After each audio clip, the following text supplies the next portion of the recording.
Docteur Aristide Omono, on vous passe également la parole. Je pense que le Cameroun est une terre de démocratie. Alors, en démocratie, justement, doit-on absolument exclure une candidature, même si elle jouit de toute sa légalité?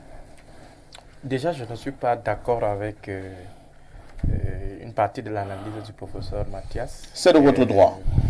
Concernant le rapport entre la légalité et la légitimité, quelque chose peut être légal et illégitime. Tout à fait. Par exemple, vous pouvez aller dans le buisson, aller établir un acte de mariage.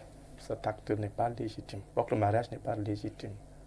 Vous pouvez, oui, il peut être, vous pouvez aller rencontrer un officier d'état civil, il vous signe un document, on vous dit c'est un document légal, mais forcément. Et deuxième chose, c'est que le professeur Mathias ne se rassure pas s'il y a légalité effectivement dans l'acte légal.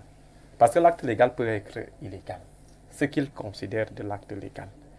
Il y a par exemple, au niveau de la candidature, sur la question de la candidature du président Paul Biya, le professeur Jacques Pamondongo a évoqué la légalité inhérente. Cette légalité inhérente-là est discutable. Et est même discutée, peut-être pas publiquement, mais elle est discutable parce que le président de la République, l'article 27 des statuts du RDPC, il est le candidat naturel, forcément. Mais seulement, il faut se poser la question simple. Est-il encore le président national du RDPC? Alors, on peut apporter un autre débat. Hein? Voilà, donc on peut revenir. Parce que le problème, c'est nous sommes tout à fait d'accord. Il est le président national. Et le président national est le candidat. Mais qui est le président national? Qui est le président national, étant donné que les mandats sont renouvelés après 5 ans et que le bureau politique peut proroger? Et qu'à un moment donné, on se rend compte que le bureau politique n'a plus le quorum nécessaire pour pouvoir proroger. Ça signifie que le RDPC est orphelin de président. Le problème peut se poser en interne. Donc même la légalité inhérente pose problème. Mais moi, et ça se dit même déjà dans le RDPC. Exactement.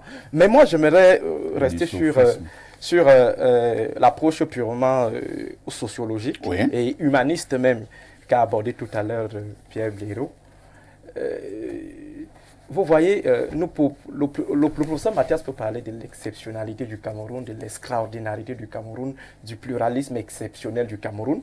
Mais toujours est-il que la démocratie a ses fondamentaux, tout comme l'humanisme a également ses fondamentaux. On peut être au Cameroun, on peut être n'importe où, mais avoir quand même quelqu'un qui a 100 ans à la tête de l'État, c'est quand même de l'inédit. Du point de vue moral, du président Paul Biya. Le président Paul Biya, s'il gagne encore, il va fêter son 100e anniversaire à la tête de l'État. Et je crois que du point de vue moral, pas encore 100 ans. Il aura 91 ans, 99 ans, bon, disons, quasi 100 ans. Voilà, quasi 100 ans. Alors, est-ce que ceux qui défendent sa candidature aujourd'hui, du point de vue moral, du point de vue humaniste, ils ont pitié de Paul Biya? Et aujourd'hui, il faut quand même le constater, sans faire dans la langue de bois, que le président de la République connaît un certain nombre de faiblesses. Faiblesses physiques. Le président n'est plus, c'est lui qu'on avait avant. La preuve en est qu'aujourd'hui, on est obligé de réduire le temps de certaines cérémonies pour essayer de l'accommoder. On a vu le président de la République, docteur, lors de la présentation des vœux, il y a quelques jours, qui semblait requinqué. Il prenait tout son temps, il discutait avec des personnalités, sans pression, il était debout, ainsi de suite. Le temps, c'est déjà significatif de quelque chose. Et deuxièmement, aujourd'hui, vous êtes d'accord avec moi que lorsqu'il faut s'approcher du président de la République, il faut qu'on récupère vos téléphones. On filme désormais à distance. Il ne faut pas, on ne permet plus à n'importe qui de filmer le président de la République. Non, ce sont des exigences d'ordre protocolaire. Je ne sais pas ça n'a rien à voir avec une candidature à une élection. Si cette innovation est arrivée seulement après. Est-ce qu'il y a un rapport avec la candidature? Donc, juste pour vous faire savoir que le président de la République, physiquement, il est affaibli. Et on le ressent au niveau des performances même managériales. Alors, si je me maintiens à ce que vous êtes en train de vouloir démontrer, pour vous, le président Paul Biya ne devrait plus être candidat. Ça, c'est juste un élément. Je suis en train de dérouler. Donc, du point de vue humaniste, je crois que c'est lui qui a son grand-père qui avoisine déjà les 100 ans, ne le laisserait pas se risquer dans des intenses activités politiques comme une élection, comme une campagne électorale. Et aujourd'hui, au niveau de la performance managériale de l'État, ça se ressent. Le dernier conseil ministériel du président de la République date, je crois, de janvier 2019. Jusqu'à ce jour, le président de la République n'a pu réunir ses ministres. Et on assiste également à une certaine gestion par procuration de la tête de l'État, avec une floraison ou une multiplication, intensification des hautes instructions, des hauts accords. Tout est devenu haut au Cameroun. On se demande bien à quel moment le président lui-même il décide. Et entre-temps, il y a une grande confusion entre la délégation des signatures et la délégation de pouvoir. On a l'impression que c'est lui à qui on a délégué la signature a finalement récupéré le pouvoir. Et si on revient sur ce que nous, les en bas constatons de la gestion de l'État par le président Paul Biya, on va se référer au dernier communiqué de la conférence épiscopale.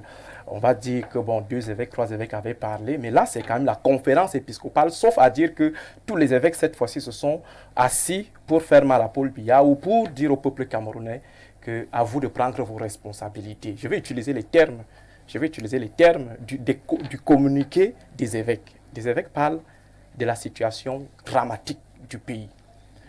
Ça, ce sont les expressions. C'est la conférence épiscopale qui parle comme ça. Les gens attendaient ça. Voilà. Ils disent la paupérisation affligeante et scandaleuse, la précarité grammatique, la corruption et le vol généralisé. Quelque part, il revient sur des projets vides. Docteur, ça, ce sont des expressions. Docteur, est-ce que les évêques sont un baromètre de la vie de la nation? Première question, est-ce que les évêques ont été mandatés par le peuple camerounais de parler à leur nom? Si les évêques ne peuvent pas être considérés comme des leaders communautaires, je crois qu'il faudra peut-être aller en crier au paradis pour les envoyer ici au Cameroun. Est-ce que chaque Camerounais se reconnaît en l'Église catholique? Au départ, c'était 2-3 évêques. On estimait que ce n'était pas l'Église catholique. Maintenant, on vous dit que c'est l'ensemble de tous les évêques. On pose encore nos problèmes. Entre-temps, est-ce que les musulmans, eux, ils ont donné leur avis? Maintenant, est-ce que les témoins de Jéhovah ont donné leur avis? Mais je crois que c'est déjà la plus grande communauté. Est-ce que les pentecôtistes ont donné leur avis? Ça, c'est déjà important. Est-ce que les traditionalistes ont donné leur avis? Enfin, si vous le permettez, je crois que c'est déjà important de reconnaître que la plus grande communauté religieuse au Cameroun reconnaît les contre-performances managériales graves du président Paul Biya à la tête de l'État. Alors, est-ce qu'après ce diagnostic, il serait vraiment conseillé à un citoyen chrétien de militer pour une autre candidature de Paul Biya à la tête de l'État? Ça, c'était un élément. Maintenant, un autre élément. Docteur, est-ce que ça, on ne peut pas appeler ça manipulation? Non, moi, je ne fais pas dans la manipulation. Je suis en train de dire qu'est-ce qu'il serait. Est-ce que ça veut dire, sauf à nous faire croire qu'après ce diagnostic, les évêques ou les leaders communautaires, que sont les évêques, nous demandent d'aller encore voter Paul Biya. La question de la légitimité populaire. Oui. Les taux d'abstention. Nord-Ouest, 5% de vote. Ouais. Sud-Ouest, de participation. Oui, de participation à la dernière élection. 5% au Nord-Ouest, 15% au Sud-Ouest. Est-ce qu'on peut dire aujourd'hui que Paul Biya est le président des anglophones du Nord-Ouest? Difficile. Est-ce qu'on peut dire, du point de vue de la légitimité populaire, est-ce qu'on peut dire aujourd'hui que le président de la République est le président des populations des anglophones du Sud-Ouest? Je crois qu'on n'a pas besoin d'être opposant ou d'être un pourfendeur de l'ordre dominant pour comprendre qu'il serait préférable que le RDPC trouve un autre joker. Et je suis convaincu qu'il y en a dans leur rang. Très bien. Parce que du point de vue... Vous allez chuter, docteur. Nous sommes nombreux là, docteur Alexis Mono. Vous parlez depuis une dizaine de minutes. Vous pensez que Maître Assir est venu pour vous regarder développer? Il prenne mon temps. Et Limido dit qu'il préfère qu'on prenne son temps. Il y a des solidarités sur le plateau. Je suis solidaire de tous ceux qui expriment la vérité. Donc tu lui donnes ton temps. Alors, chutons, docteur. Alors, merci, Elibi. Donc, je disais tantôt que, en fait, ce n'est pas de la manipulation. Ce sont des petits baromètres qui nous permettent d'avoir la pression de l'état d'esprit des Camerounais aujourd'hui. Et maintenant, si Paul Biya doit aller aux élections, s'il doit aller aux élections, le professeur Mathias a dit le souverain électeur, voilà l'expression qu'il a utilisée. Est-ce que l'électeur au Cameroun est souverain? Voilà la question qu'il faut poser au professeur. Est-ce que l'électeur au Cameroun est souverain? Il ne peut pas être souverain du moment où le régime électoral est biaisé. Le régime électoral, ça veut dire l'ensemble des règles et des institutions est biaisé. Maintenant, le système électoral est également biaisé, c'est-à-dire au niveau de la pratique. Est-ce que dans cet environnement-là, on peut estimer que ce qui sortira des urnes exprimera effectivement la souveraineté de l'électeur? Très bien. Merci, docteur. Je passe la parole à Elimbi Lobé. Elimbi Lobé, en l'état actuel des choses, est-ce que nous devons en déduire que si le président se présente, il gagnera encore? Ou alors, au Cameroun, en l'état actuel des choses, n'est-il pas possible que l'opposition puisse battre le président Paul Biya à travers les urnes? L'opposition doit s'organiser pour battre le candidat du RDPC, qu'il soit Paul Biya ou un autre. Mais Paul Biya n'est pas un candidat du RDPC ordinaire. C'est pour cela que sa candidature pose des problèmes. Vous catégorisez les candidatures au sein du RDPC? Oui, au sein même de tout le pays. Dans le RDPC, c'est le président du parti qui a fondé ce parti et qui est à la tête de ce parti depuis. Il n'est donc pas comme un autre militant. Le sujet que vous mettez est éminemment important pour notre société. Dès lors que ce sujet amène les gens à réagir et certains à entrer dans des activités intellectuelles qui vise à tromper l'opinion. Quand nous parlons de la légitimité de la candidature, les intellectuels du pouvoir, ils organisent un discours qui vise à amener les gens à parler de la légalité. Alors qu'ils n'ont entendu nulle part le problème de la légalité. La légalité, c'est la conformité à la loi. Un point, un trait. On peut faire un grand sophisme, mais moi, ma petite formation de physicien voudrait que je parle des choses compliquées en des termes simples, sinon personne ne va comprendre.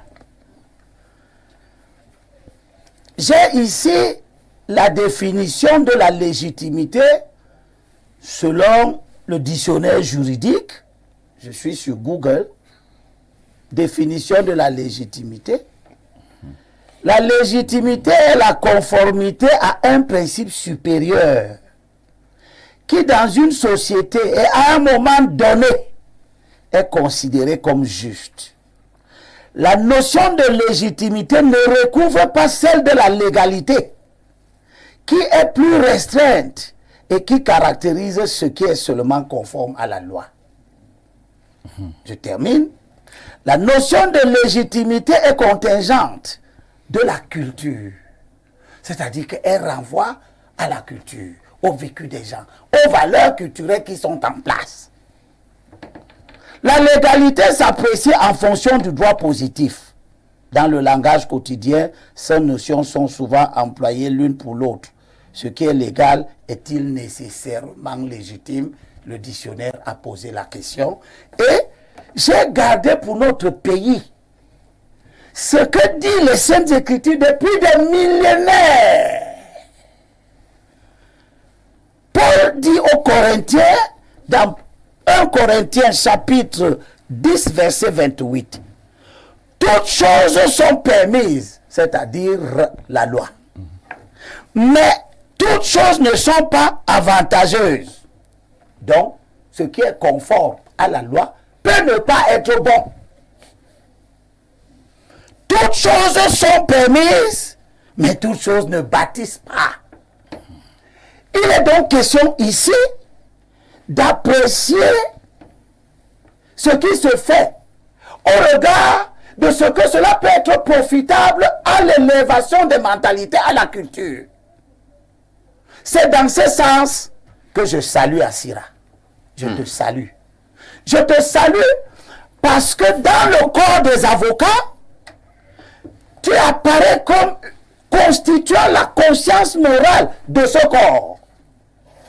Et je vous demande de prendre la parole.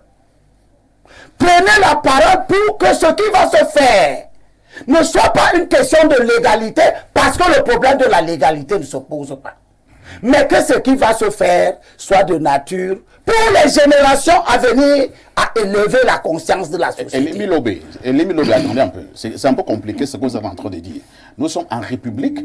Vous dites que nous devons laisser de côté la légalité. Non, c'est pas ce que vous êtes en train de dire quoi? Laisse-moi plutôt vous dites que le problème de légalité... Tu verras ce que... C'est la Bible qui est le fondement de la République. Tu verras ce que... Est-ce que les candidatures sont validées au Cameroun en fonction des écrits bibliques? Non. Les candidatures sont validées en fonction des écrits. Les écrits de la Constitution. Je te dis que dans le code électoral, oui, qui définit les critères très bien légaux d'examen d'une candidature. La candidature du président Paul Biya ne se pose pas. Non, ce n'est pas de ça que je parle. Je veux simplement te faire comprendre qu'au regard de la loi, même un fou peut être candidat au Cameroun. La loi dit qu'il faut avoir 35 ans, il faut avoir vécu 12 mois continuellement, il faut être de nationalité camerounaise, et c'est tout. Et ne pas avoir d'interférence avec les puissances étrangères. Ça, c'est les conditions d'inéligibilité. Donc, un fou au Cameroun qui a vécu pendant 1 an ici, qui a vécu 12 mois ici, qui a 35 ans, peut être candidat. Il y a un fou ici à Efoulan, moi je le vois depuis 2 ans. Toi, parfait à ici, couché sur un lit. Et d'ailleurs, M. Garda Amanadi vient de faire une publication. Lui qui a été 2 fois candidat contre Paul Biya, il dit que même couché sur une civière, Paul Biya sera élu. Ce qui veut dire, d'une part, que lui n'avait donc jamais raison d'être candidat contre Paul Biya, puisqu'il savait que Paul Biya va toujours être élu.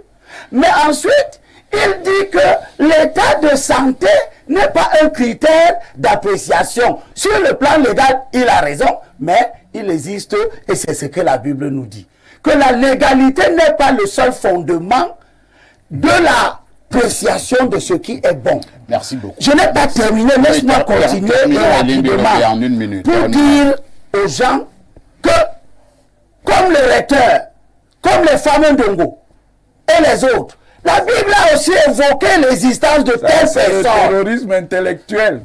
Elle dit, intimider les gens. Elle dit dans 2 Timothée chapitre 4, verset 1 jusqu'à 4. Ça c'est pour le recteur. Oui, c'est le terrorisme intellectuel. Pour le recteur. Pour des gens qui lui ressemblent. Terrorisme ici. Terrorisme intellectuel. Voilà, la Bible dit. Lis-nous ça. Je t'ordonne, c'est Paul qui parle à Timothée. Je t'ordonne solennellement devant Dieu et Jésus-Christ, qui doit juger les vivants et les morts. Et par sa manifestation et son royaume, prêche la parole. Fais-le en instance, en époque favorable. Fais-le avec insistance, en époque favorable, en époque difficile. Reprends, reprimande, exhorte, avec toute patience et avec l'art d'enseigner. Car, et il commence à nous parler, il y aura une période où ils, au pluriel, ne supporteront pas d'enseignement salutaire, mais selon leur propre désir, ils accumuleront des enseignants, comme celui-ci. Des enseignants. C'est une mise à l'index. Pour eux-mêmes. C'est de l'inquisition que vous faites. Ils accumuleront des enseignants pour eux-mêmes. Des enseignants pour eux-mêmes. Pensée réactionnaire. Afin de faire agréablement caresser les oreilles. C'est une pensée d'inquisition. Et ils détourneront leurs oreilles de la vérité. Tandis qu'ils se tourneront vers des fables. Quand vous venez sur des plateaux de télévision, enseignez que quelqu'un qui a 92 ans, qui a déjà travaillé 60 ans, Vous qui n'avez pas encore travaillé 30 ans, vous venez dire que quelqu'un qui a travaillé 60 ans... Là, je termine. Est-ce que la loi permet à celui qui a travaillé... Nous avons déjà fini ce débat. C'est le débat des manipulateurs. Parce que l'Église, quand elle a parlé... Finalement, qu'est-ce que nous devons respecter en République? C'est la loi ou bien c'est la Bible? Deux choses à respecter dans une République. Oui. La loi, et au-dessus de la loi, la morale. C'est vrai ou c'est faux? C'est faux. Ok. Alors, je termine. Non, attendez. Le président, ce que je voudrais que lire les messages. Je finis. Ce que je veux que le président sache. Depuis, vous ne finissez pas. C'est que l'histoire de l'Afrique montre que ceux qui tiennent ce type de discours placent le président dans une sphère dangereuse. Mobutu a fait 32 ans au pouvoir, nous savons comment il est fini. Non, on connaît déjà ce que vous allez dire, Limi Lobé, c'est bien. Il y a une longue liste de présidents qui... Abi Bourguiba a fait 30 ans au pouvoir, nous avons vu comment il est fini. Nous lisons des messages d'abord. Ce n'est pas dans des élections nous lisons des messages. Alors, c'est le menaces. C'est le message... Ce ne sont pas des menaces, c'est le rappel historique des dangers dans lesquels vous tombez le président. Vous êtes dans l'intimidation. Parce que vous êtes ceux qui pensent qu'à l'intérieur de l'ensemble de famille, après 42 ans, personne dans cette famille politique n'est capable de remplacer le président et de continuer son œuvre. Nous allons nous C'est de ça qu'il est question. On vous a compris, Limbi Lobé, on vous a compris.